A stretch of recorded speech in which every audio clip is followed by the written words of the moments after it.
friends, this is Mansi welcoming you to this session of our English class. आज आपण Helen Keller and Anne Sullivan यांची कहाणी वाचू. Helen Keller basically एक American author होत्या, खूप मोठ्या ऑथर होत्या. बहुत त्यांनी छान छान जे आहे लिहिलेलं आहे. खास गोष्ट ही होती की या जे आहे हेलन केलर त्या खूप लहान वयात डेफ आणि ब्लाइंड होऊन गेल्या होत्या. डेफ म्हणजे ऐकू ज्यांना नाहीये त्यांना आपण डेफ म्हणतो, आणि ब्लाइंड म्हणजे ज्यांना दिसत नाही. तर खूप लहान वयात होऊन गेल्या आणि तरी सुद्धा त्या मोठ्या होऊन त्या खूप मोठ्या ऑथर बनल्या अमेरिकाच्या. तर चला वाचूया, यांची खूप इन्स्पिरेशनल स्टोरी आहे. Helen Keller and Anne Sullivan. Anne Sullivan त्यांची टीचर होती, तर त्यांच्या बाबतीत या दोघींची बाबतीत ही कहाणी आहे. चला आपण आज ही स्टोरी वाचायचा सुरुवात करूया. तर नेहमीसारखं आपण वॉर्मिंग अप एक्सरसाइज पासून सुरुवात करूया. चिटचॅट मध्ये बघा, गप्पा गोष्टींमध्ये काही क्वेश्चन्स दिले आहेत ज्यांचे आन्सर्स आपण बघूया. What is your favourite school subject? शाळेत पढवले जाणारे विषयांपैकी तुमचा फेवरेट विषय कोणता आहे, आवडता विषय कोणता आहे? जसं जर मला विचाराल तर my favourite school subject is English. मला हे खूप आवडतं English subject. Which subject do you find the most difficult? कोणता सब्जेक्ट तुम्हाला सर्वात जास्त कठीण वाटतो? तर मला मॅथ्स म्हणजे गणित हा सब्जेक्ट फारच कठीण वाटतो, माझ्या अगदीच समजायला येत नाही. तर माय काय आहे, which subject do you find the most difficult? The most difficult subject according to me is maths. तुम्हाला जो सब्जेक्ट वाटत असेल तुम्ही त्याचंही नाव लिहू शकताय. What do you do to try to understand it better? तुम्ही काय करता ते विषय नीट समजाय करता तुम्ही काय करता? तर सपोज जर मला विचारलं जाय आणि मी तुमच्यासारखी जर जे आहे एक स्टुडंट असून मला पढायचं आहे मॅथ्स, तर मी काय करेन, I will what do you do to try to understand it better? त्याला समजाय करता मी काय करेन, मी परत त्याला वाचेन. I will again and again do the sums of maths. तर अशाच प्रकारे जोही विषय तुमचा असेल तुम्ही त्याच्या बाबतीत लिहू शकता की तुम्ही काय करता ते नीट अंडरस्टँडिंग करता. Can I help you too? Can you help me too? आता इथे तुम्हाला 2 डॅश मिळतात. तर can I help you to understand maths? Can you help me to understand maths? अशा प्रकारे तुम्ही क्वेश्चन्स काही पण बनवू शकताय. आता बघा इथे लिहिलंय, what strategies do you use when you study on your on?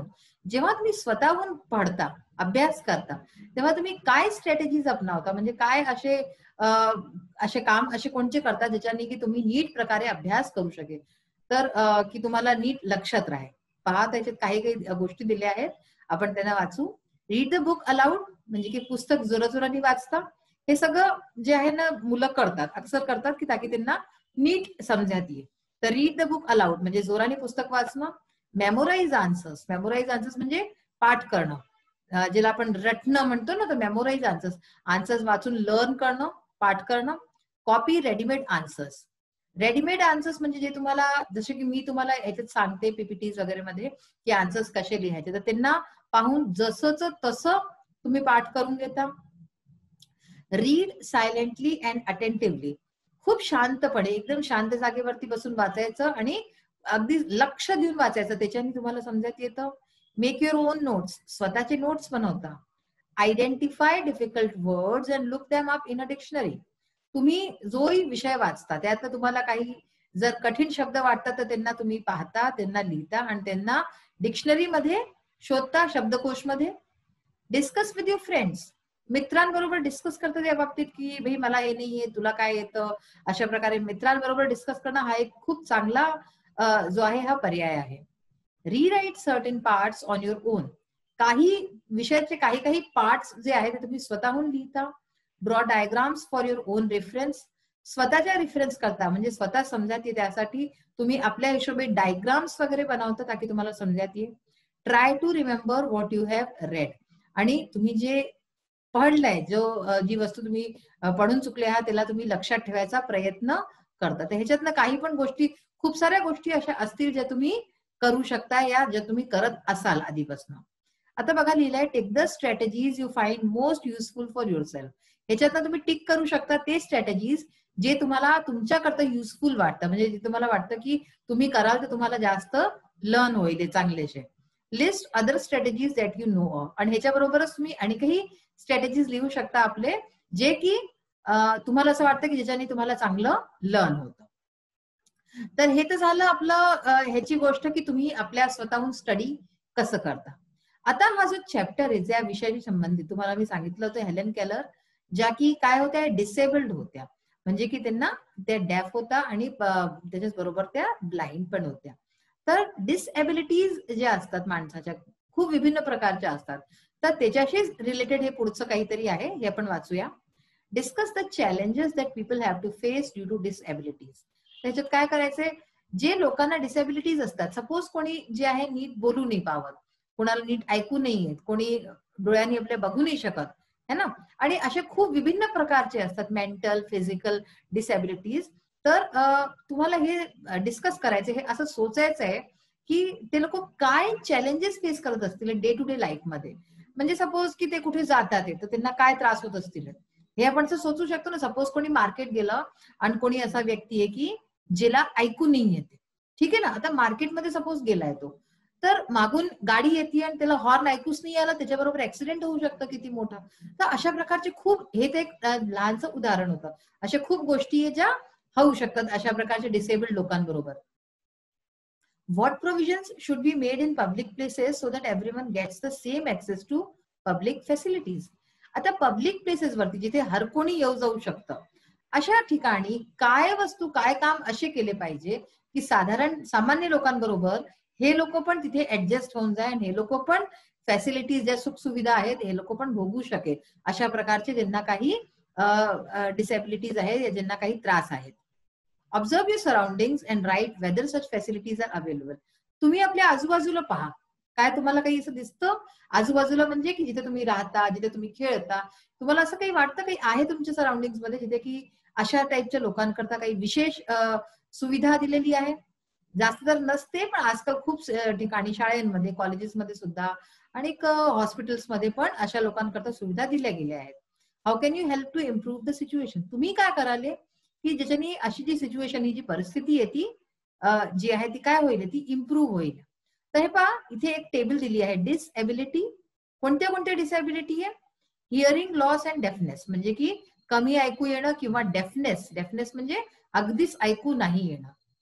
दुसरा आहे vision loss and blindness. Vision loss म्हणजे खूप कमी दिसणं, जेव्हा लोक जे आहे ना, लहान लहान मुलांनाही तुम्ही बघितलं असेल कित्येकदा मोठे मोठे चष्मे लावतात. आणि ब्लाइंडनेस, ब्लाइंडनेस म्हणजे अगदीच जे आंधळे असतात. स्पीच डिसऑर्डर्स, ज्यांना बोलायला त्रास असतो, हाक लावून बोलतात किंवा काही स्पष्ट त्यांचे उच्चारण नसतात, अशा टाईपचे. फिजिकल डिसेबिलिटी, फिजिकल डिसेबिलिटी मध्ये येतं कुणाचा हात सपोज नाही किंवा पायानी त्रास आहे किंवा आणि कोणत्याही प्रकारचा असा त्रास, तर ते फिजिकल डिसेबिलिटी मध्ये येतं. इंटेलेक्च्युअल डिसेबिलिटी म्हणजे मेंदूशी संबंधित जे असतं, ज्याला की काही काही तुम्ही पाहत असाल मुलं अशी असतात ज्यांना एकदम समजत नाहीये, ते मुलं दिसायलाही वेगळे असतात, ज्यांना मेंटली डिसऑर्डर्स असतात. तर ते इंटेलेक्च्युअल डिसेबिलिटी. आणि लर्निंग डिसऑर्डर्स, लर्निंग म्हणजे शिकायला पण काही काही मुलं अगदी छान असतात, त्यांना काही असं आपल्याला त्रास काही दिसत नाही, पण त्यांना आपण जेव्हा अभ्यास करावतो शिकवतो तर त्यांना लर्निंगची डिसेबिलिटी असते, म्हणजे की ते शिकायला काही काही विषय त्यांना त्रास असतो. जसं की ऑटिझम, ऑटिझम वरती एक फिल्म बनली होती, बहुत फेमस, तुम्ही पाहिली पण असेल बहुतेक, तारे जमीन पर, हिंदीची फिल्म आहे, हे खूप छान फिल्म होती. तर ती या लर्निंग डिसऑर्डर वरतीच बनलेली आहे. तर इथे काय दिलेत, हे विविध प्रकारचे डिसऑर्डर्स दिले, डिसेबिलिटीज दिली आहे. इकडे काय लिहायचंय, चॅलेंजेस, म्हणजे की हे लोक कोणते चॅलेंजेस आहेत, कोणत्या अशा कठीण परिस्थिती आहेत ज्या फेस करतात, हे सगळ्यांचं इकडे लिहायचंय. आणि लास्ट मध्ये लिहायचंय नेसेसरी फॅसिलिटीज, अशा कोणत्या फॅसिलिटीज सुख सुविधा आहे ज्या ह्यांना दिल्या जाऊ शकतात. तर हे असे आपल्याला हे फिल करायचे आहे, जे की आपण पुढे आता आपल्या जेव्हा स्लाइड्स मध्ये आहे ते आपण तेही बघूया. तर अशा प्रकारची या सगळ्या गोष्टी आहेत ज्या डिसेबिलिटीज शी रिलेटेड आहे, जे की आपल्याला बघितल्या पाहिजे. तर आता आपण बघूया की ह्यांच्यामध्ये काय वस्तू येईल. तर तुमच्या वॉर्मिंग अप मध्ये आपण जो एक क्वेश्चन बघितला होता, discuss the challenges that people have to face due to disabilities. Disabilities मुळे म्हणजे जे आपले आपण जे काही काम नाही करू शकत अशा टाईपचे काही जे असतील, त्याच्यामुळे काय चॅलेंजेस आहेत, काय त्रास आहेत जे आपल्याला फेस करावे लागतात लोकांना. अनफ्रेंडली पब्लिक प्लेसेस, काय आहे की अनफ्रेंडली पब्लिक प्लेसेस म्हणजे त्यांना त्यांच्या सुविधेनुसार चालायची जागा नसते किंवा गार्डन मध्ये पार्क मध्ये सुद्धा म्हणजे त्यांच्या हिशोबाचं नसतं. अशाच प्रकारे अब्युज्ड, त्यांना काही लोक असेही असतात जे की अब्यूज करतात. अब्यूज म्हणजे काय असतं? शिव्या गाळा देणं किंवा वाईट शब्दांचा इस्तेमाल करणं, है ना. हे फारच वाईट गोष्ट असते. सपोज कोणी पाहू नाही शकत, कोणाला काही ऐकू नाही येत, तर त्याच्याकरता डायरेक्टली असं काही बोलून देणं की ज्याच्याने की त्याला त्रास होईल, की तोही तो बाई माणूस आहे किंवा मुलगा आहे, मुलगी आहे. तर असं आपल्याला कधीच काही नाही होतं. अब्यूज म्हणजे काय? शिव्या गाळा किंवा अशा प्रकारचं काही बोलणं ज्याने की त्याला दुःख हो. तर हे अब्यूज करतात लोक अशा लोकांना.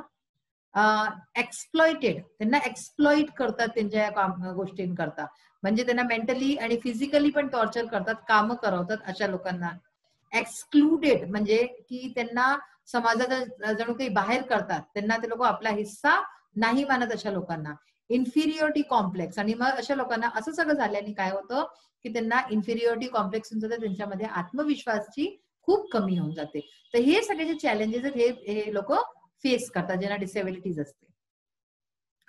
नेक्स्ट क्वेश्चन आहे, what provisions should be made in public places so that everyone gets the same access to public facilities.